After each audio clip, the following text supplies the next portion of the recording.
저는 여러분에게 창조적 과정에서의 진실의 역할에 대해 이야기했습니다. 이제 무대 위의 거짓에 대해서, 허구에 대해서 이야기하겠습니다. 진실감을 갖는 것은 좋은 일입니다. 그러나 마찬가지로 허구적 감정을 갖는 것도 필요합니다. 여러분은 제가 이 모순된 두 가지를 동시에 이야기해 놀랐을 것입니다. 그러나 이런 이야기를 하는 것은 우리의 현실이 이것을 요구하기 때문입니다. 누군가는 무대 위, 연극성, 허구성, 양식성만을 좋아합니다. 이들은 삶으로부터 벗어나 극장에서 즐기길 원합니다. 또한 누군가는 무대 위에서 오직 현실성, 리얼리즘, 진실을 원합니다. 이들은 극장에서 울고 웃고 공감하기를 원합니다. 여기서 하나 덧붙이자면 이쪽과 저쪽 모두의 지나침이 있을 수 있습니다. 현실과의 단절은 괴기함의 경계로 나아가며 자연스러움의 추구는 극단적 자연주의로 나아갑니다. 만약 이성적으로 다가갈 수만 있다면 배우는 거짓으로부터 유용함을 얻을 수 있습니다. 거짓은 배우가 하면 안 되는 것에 대한 경계 영역입니다.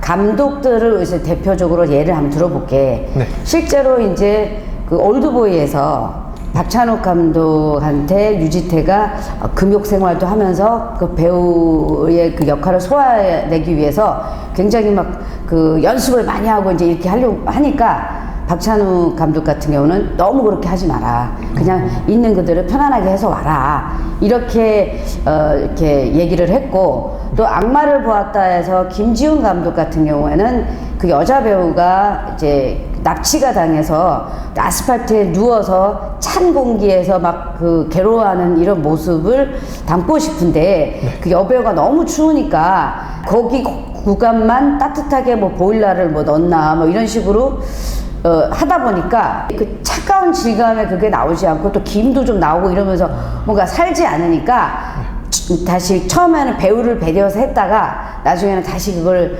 빼면서 차가운 느낌의 질감을 나오게 하는 그런 식으로 선택을 한 이제 김지훈 감독이 또 있단 말이지. 그래서 김지훈 감독과 박찬욱 감독의 서로의 비교된 모습을 이제 우리가 보여줬다면 배우 입장에서 봤을 때 갱스 오브 뉴욕이라는 영화에서 다니엘 데일 루이스와 디카프리오가 나오거든. 근데 여기서 둘의 인물에 대한 어떤 접근 방법도 여기에 좀 적합할 것 같은데 예를 들어볼게.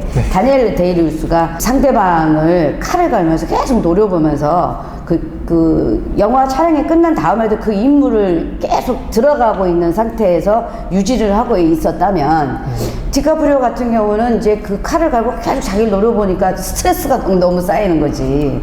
그래서 이 역을 안 하려고도 생각을 했었다는 이제 그런 후문이 있어. 근데 디카프리오는 실제로 이제 영화에 들어갈 때는 몰입하지만 이제 끝나고 났을 때는 그냥 동료들하고 조금 이렇게 편안하게 이렇게 릴렉스 하고 싶기도 하고 이렇게 일상으로 돌아오는 그런 스타일인데, 다니엘 루이스 같은 경우는 역할을 하는 내내 그 인물로서 생활하고 그 인물로서 뭔가 이렇게 접근하는 그런 선택을 해서 이제 작업을 하다 보니까 둘이 이제 서로 많이 이제 비교가 됐었던 것 같거든. 김명민 배우가 메소드 연기를 한다고 이제 많이 유명하잖아. 근데 그때 김명민 배우가 루겔병이 있는 역할을 맡아서 하루에 식사를 조금씩 줄여나가면서 굉장히 몸을 수척하게 만들고 그 병에 가까운 연기를 하기 위해서 평소에도 먹지 않으면서 실제로 그 인물에 다가갔단 말이지. 근데 그 상대 역을 했던 그 하지원 배우가 이제 어느 날 이제 지방에서 촬영을 하고 있는데 자기는 슈퍼에서 이제 먹을 거를 사들고 이제 나오는 거를 이제 김명민 배우가 봤어. 이제 이거는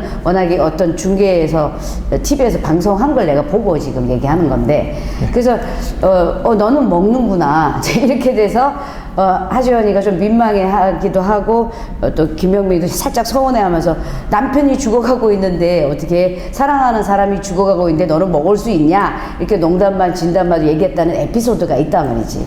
근데 하지원은 현실은 현실이고 영화는 영화다라고 구분을 짓고 자기는 먹지만 실제로 이제 영화에 들어왔을 때는 남편을 걱정하는 여인의 모습으로 그렇게 하는 배우도 있고, 그리고 실제로 자기가 아픈 사람을 이해하기 위해서 그렇게 먹지 않으면서 루겔병을 경험하려고 애쓰는 또 배우도 있고, 그러니까 배우마다 또 그렇게 차이가 나는 거야. 이거는 선택이야. 왜냐면 감독도 스타일이 있고 배우들도 각자의 스타일이 있기 때문에 그거는 자기가 이게 더 맞다고 생각했을 때 선택하겠지. 그럼에도 불구하고 뭐 하지원이가 연기를 못하냐? 그렇지 않고 김명민이 연기 잘한다고 이제 다 알고 있고 그거는 배우도 각자의 선택인 것 같아. 그러면 선생님은 그 두 방법 중에서 어떤 방법을 하세요? 초창기 때는 네. 디카프리오 같이 했지. 그러니까 뭐 너무 거기에 빠져서 네. 이렇게 현실과 구분 못하는 거를 나는 별로 이렇게 내 취향은 아니었지. 근데 이제 빠져드는 연기를 하는 사람들을 이제 보면서 특히 이제 다니엘 데이 루이스가 네. 라스트 모히칸을 보고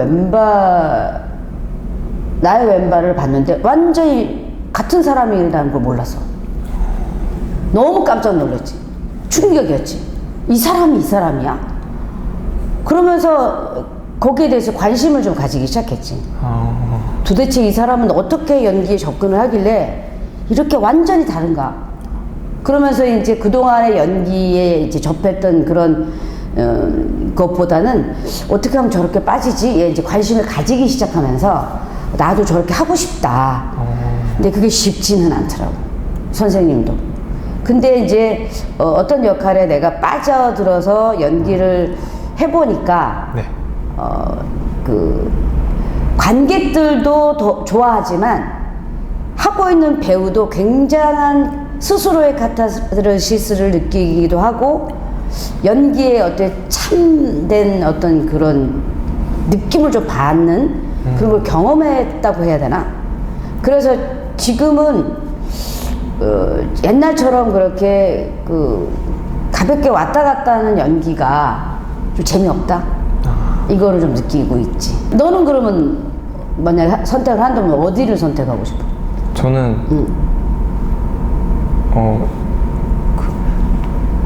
다니엘 데이 루이스처럼 뭔가 빠져들어서 해보고 싶어요. 좋은 건 알아가지고. 네. 근데 현실에서 이렇게 빠져드는 거를 지금 못하고 있잖아. 네. 그러니까는 계속 내가 니네들 보고 따로국밥이다, 따로국밥이다 계속 이렇게 얘기를 하고 있는 거거든. 네. 그러려면은 네가 어떤 역할, 좀 전에 저번에도 얘기했지만 태자 역할을 맡아서 나라를 사랑하는 마음을 자나깨나 네가 그게 지니고 있어야 되는 거잖아. 네. 이제 그게 가능하냐는 거지. 그래서 이 역할이 끝날 때까지는 적어도 우리가 사실은 다니엘 데이 루이스는 이런 배우는 이제 거의 뭐 하나 나올까 말까 하지 않을까라는 생각이 들어. 왜냐면 이 사람은 2년씩 그 인물에 접근을 하고 빠져나오는 데만도 1년 걸리고 뭐 이러면서 한 3년씩 한 인물을 할 때마다 이렇게 걸린단 말이야. 그러니까 이 사람이 연기만 하면 다른 인물이 나오니까 네. 그 상도 많이 탔지. 그래서 이 사람은 다작을 하는 스타일은 아니야. 네. 한 인물을 하려면은. 근데 그 정도로 올인을 했기 때문에 제대로 평가를 받았고 제대로 또 상을 받으면서 또 부와 명예도 좀 가지지 않았을까? 근데 이렇게 하면 되겠지. 근데 누가 그 3년이라는 시간을 한 인물에 쏟아볼 만한 그런 열정과 에너지로 하겠냐라는 거지. 그 올인이 쉽지 않을 텐데. 대부분 다 스타가 되거나 뭐 자기가 어느 정도 자리에 가면 CF 섭외 들어오지 여기저기서 부르는데 심지어 요즘 예능까지 막 여기저기 부르는데 마다할 사람이 누가 있겠냐고. 저는 이 인물을 위해서 이 모든 예능 다른 작품 안 하겠습니다. 저는 오로지 이 인물을 위해서 이 한 작품만 하겠습니다. 라는 사람 있을까? 아마 없을걸? 그래서 유일무이한 사람이 아닐까. 네. 그래서 모두들 이 배우한테는 찬사를 보내고 엄지척을 하면서 존경하지 않을까? 이런 생각이 드는 거지. 쌤도 힘들어. 쉽진 않아. 대단한 사람이야. 자, 여기 76페이지에서도 얘기를 해. 네. 진실감을 갖는 건 좋은 일입니다. 그러나 마찬가지로 허구적 감정을 갖는 것도 필요합니다. 라고 얘기가 나와 있어. 네. 이 얘기가 무슨 얘기냐면 우리가 그 어떻게 올인해서 그 인물에 다가가기 위해서 접근을 해서 뭐 감정을 가지고 다 좋다 이거야. 근데 그 인물이 상대를 이렇게 때려야 되는 어떤 역할이다 이거야. 그럼 그 지 감정 때문에 그 상대를 막 좁힐 수는 없는 거잖아. 네. 그 맞는 입장은 어쩔 거냐고. 그러니까 그거는 진실되게 한다고 막 때리면서 그 상대방을 아프게 해가지고 이거는 폭력이 돼버리니까 실제적으로. 네. 그리고 실제적으로 살인을 하는 장면도 생각을 해봐. 살인을 하는데 정말로 죽일 수는 없는 거잖아. 네.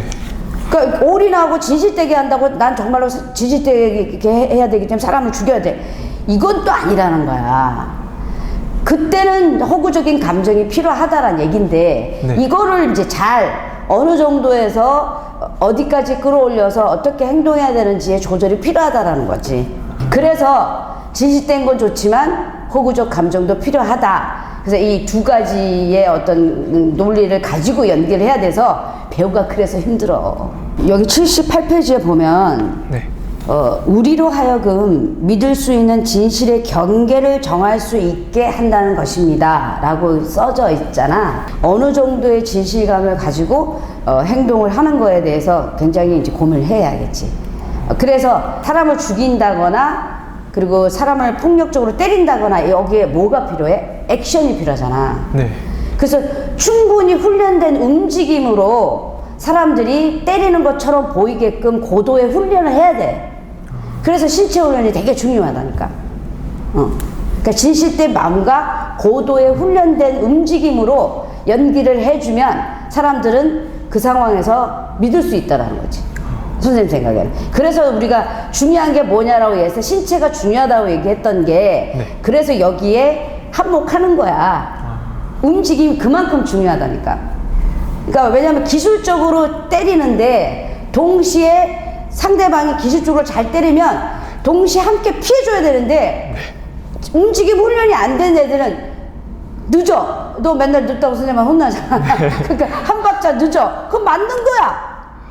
때리고 이거 바보 아니야? 때리고 피하고 때리고 피하고 그러니까 동시에 탁 이렇게 뭔가 그리고 때리는 어떤 각과 함께 피하는 어떤 느낌의 탁 이런 것도 좀 해주는 요런 거를 해주면은 연기가 진실된 마음을 가지고 행동을 했을 때 좀 먹히는 거 아닐까. 그런 차원에서 신체 훈련이 굉장히 중요한 역할을 한다라는 거지. 상대가 그 찌르는 만큼의 리액션을 해줘야 되는데 이렇게 찔렀는데 이럴 수는 없는 거잖아. 네. 이렇게 찔르니까 이렇게 해줘야. 그래서 사람들이 그거를 생동감 있게 느끼고 사실적으로 받아들이면서 그게 재미를 가하는 거잖아. 네. 그 선생님은 여기 이제 읽으면서 딱 그걸 느꼈지. 아, 이게 진실된 마음이 중요해서 행동을 했을 때는 고도의 훈련이 굉장히 배우한테는 필수다. 이렇게 생각하는 거지. 자, 여기 이제 정리 좀 해보자. 네. 자, 우리가 배우가 어려울 수밖에 없는 이유가 차가운 이성과 뜨거운 열정, 가슴이 있어야 되는 건데 이게 힘든 거야. 공존한다라는 게.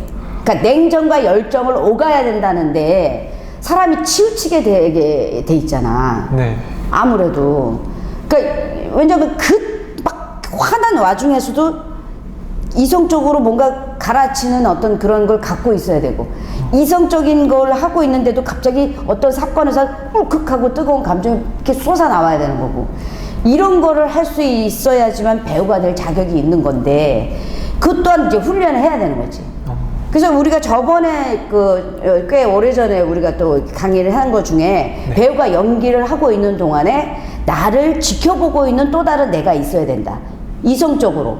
이런 것들이 동시에 다 이루어져야 되는데 이거 어떻게 해야 돼요? 훈련해야지. 그래서 연기를 막 몰입하고 있는 그런 와중에서도 감정이 올라오고 있는 와중에서도 내가 제대로 하고 있는지를 지켜볼 수 있고 이성적으로 판단할 수 있는 또 다른 내가 존재해야 된다는 거야. 이게 얼마나 힘들어. 그냥 하나도 존재하기 힘든데. 그래서 연기하는 그러니까 배우가 힘든 거야. 근데 제일 어려워 이게 사실은. 이해됐지? 네. 그렇게 해봐봐.